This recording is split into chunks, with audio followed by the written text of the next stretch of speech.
3 দিনের মধ্যে গ্রেপ্তার সঞ্জয় সাউ ঘটনায় অভিযুক্ত সুবর্ণা চৌধুরী, শ্যামলী সরকার ও সুদীপ্ত চৌধুরী।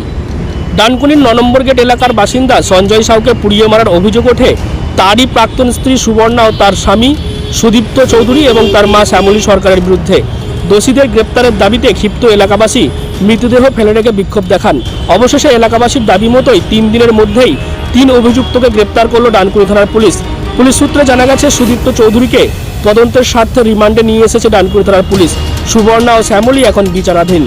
আজ ঘটনার পুনর্নির্মাণের জন্য সুদীপ্ত চৌধুরীকে ঘটনাস্থলে নিয়ে যায় ডানকুনি থানার police. Bureau report, DNN Bangla.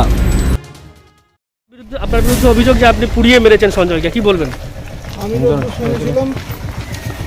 যদি শুনেছিলাম আমার বিরুদ্ধে আমার স্ত্রী আর বউ মিলে পুড়িয়ে মেরেছে, আমি নাকি ছিলাম এরকম একটা কিছু অভিযোগ। আমি তো তখন থানায় ছিলাম।